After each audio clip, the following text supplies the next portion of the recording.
Sacrifice किया, देश की आज़ादी भी नहीं मिली। अगर हमारे फ्रीडम फाइटर्स ने लड़ाई नहीं लड़ी होती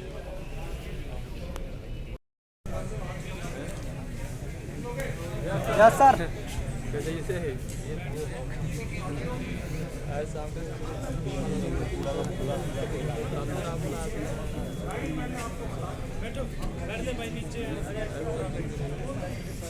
अरे ओए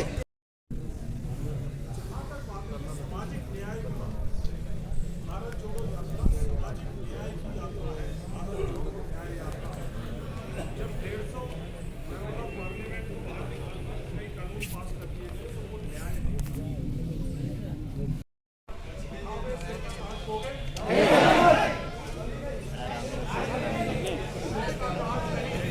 होगा।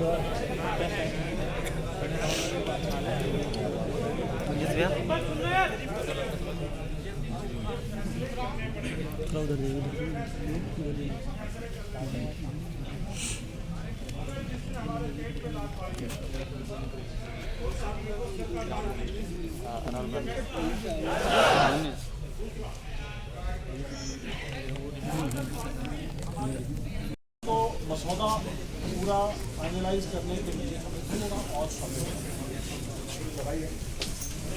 हम लोग 14 जनवरी से भारत जोड़ो न्याय यात्रा के अंदर सारे शामिल हो जाए। हमारी एनर्जी उस यात्रा के अंदर और देश भर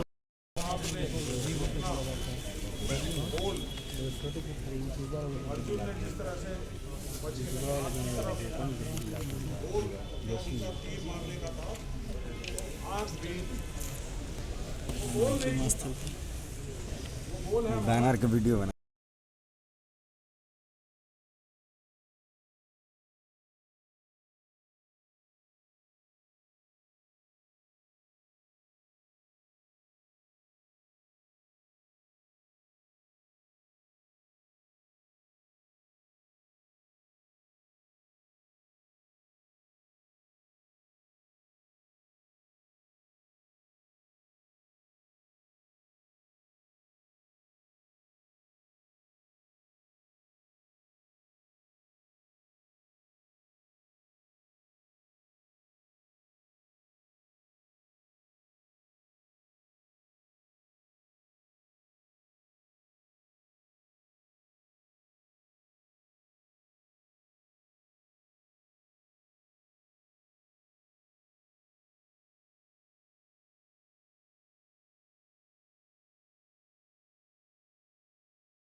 बच्चों,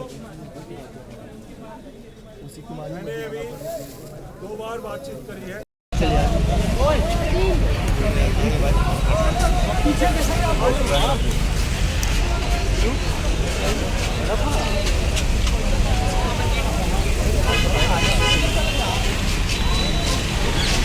जाएगा ना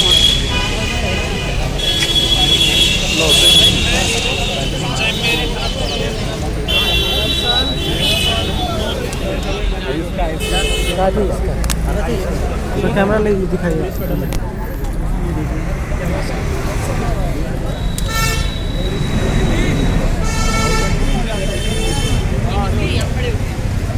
चलो सभी चलो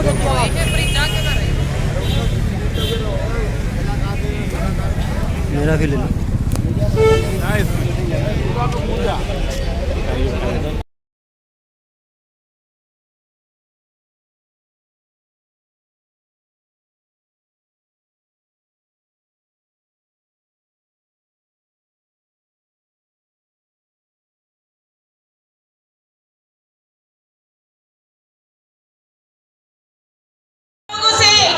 चाहूंगी कि ये सरकार तो बिल्कुल अंधी और गूंगी और बहरी हो चुकी है।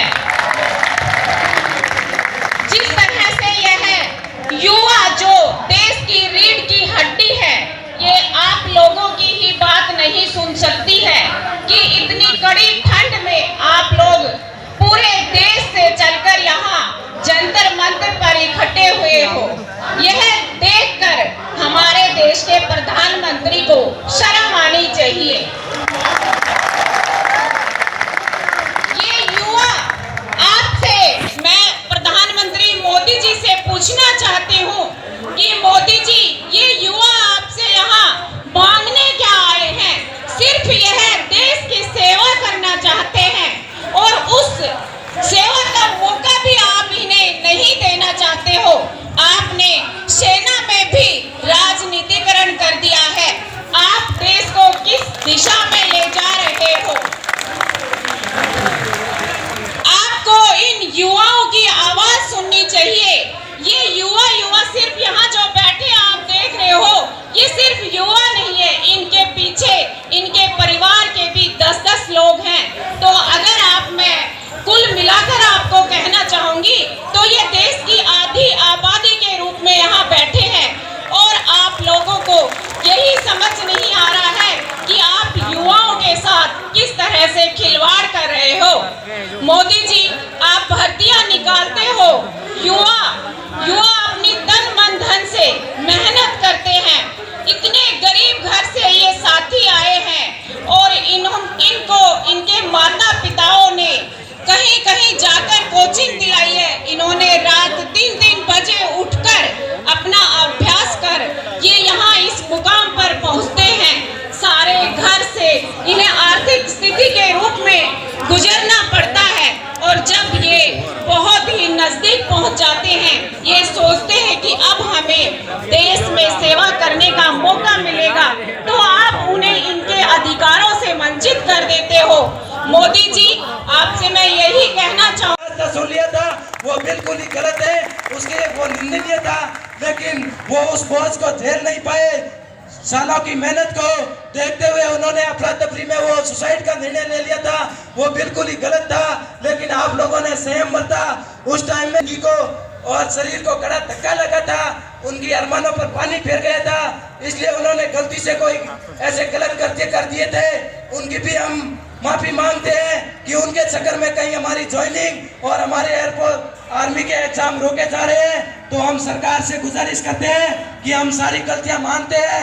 हजारों बच्चे आज भी आपसे आस लगाए बैठे हैं, वो कोई गलत रास्ते पर नहीं जाना चाहते, वो इस देश की सीमा पर रखवाली करना चाहते हैं, वो अरुणाचल लेह लद्दाख की सीमा पर इस देश की रखवाली करना चाहते हैं, वो जैसलमेर के तटीय छोरों में इस सीमा की रखवाली करना चाहते हैं, वो जम्मू में बैठकर आतंकवादियों से लड़ाई लड़ना चाहते हैं।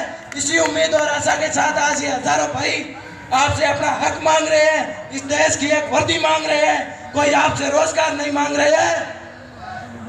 आपने यह कह दिया था, आप नई योजना तो लेकर आए, उससे हमें कोई लेना देना नहीं है, लेकिन उससे पहले हम 2019-2018 से लगातार आर्मी की तैयारी कर रहे थे। 10th पास करते कितने युद्ध हुए, उसमें कितने हमारे शूरवीर शहीद हुए, उन सभी शूरवीर योद्धाओं को 2 मिनट का मौन देकर श्रद्धांजलि अर्पित करेंगे। तो सभी नौजवानों से अनुरोध है, सभी खड़े होके एक 2 मिनट का मौन धारण करेंगे उन शहीदों के लिए जो लौट कर अपने घर नहीं आए।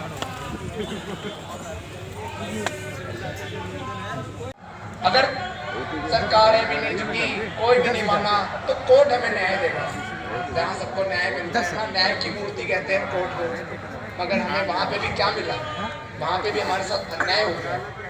फिर हम वापस आ गए, उसी धरातल पे बैठ गए, कुछ नहीं हुआ हमारे साथ। हमें बार बार वही चीज़ें, दिल टूटता गया। इसी के चक्कर में हमारे बहुत से लोगों ने, बहुत से भाइयों ने आत्महत्या कर ली। एक परिवार का बेटा के जब मर जाता है ना, तो उस परिवार की शक्ति मर जाती है।